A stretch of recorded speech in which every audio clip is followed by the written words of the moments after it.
पूरे देश के लाखों करोड़ का बजट पास करा लिया गया बिना किसी चर्चा के, बिना किसी बहस के। संसद में विपक्ष के नेताओं को बोलने नहीं दिया जाता। आरोप लगता है कि कभी माइक ऑफ कर दिया जाता है।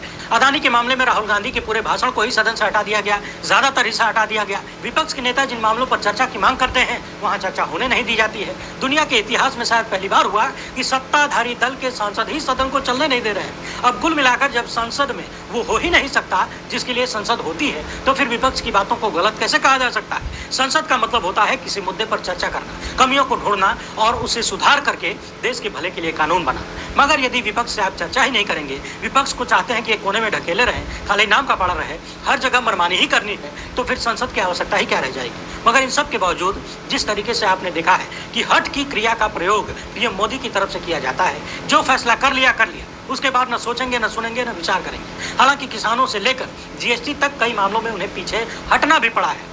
जीएसटी में तो पता नहीं कितनी बार संशोधन किया जा चुका है।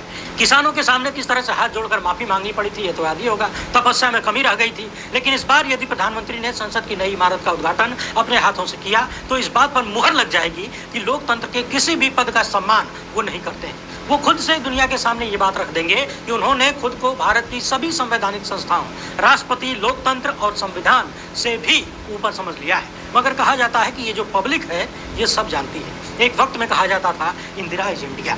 एक वक्त ऐसा भी आया जब सब कुछ धुआं धुआं हो गया। तो जिस इंदिरा गांधी ने ऐसे ऐसे कारनामे कर दिए थे जो सोच पाना भी बड़े बड़े को ये मुश्किल है, नामुमकिन है। यदि एक गलती की सजा जनता उन्हें इतने भयंकर तरीके से दे सकती है, तो फिर आपने तो कोई बड़ा कारनामा भी नहीं किया है। आपका क्या होगा जनाब आली? एक बात और आपको बतानी थी, मुगलों से भी दिक्कत है, गांधी नेहरू से भी दिक्कत है, डार्विन से भी दिक्कत है, पूरे इतिहास से दिक्कत है जहां पर इनका योगदान नहीं दिखाई देता। मगर अब बाबा साहेब से भी दिक्कत हो गई है, डॉक्टर भीमराव अंबेडकर से भी दिक्कत हो गई।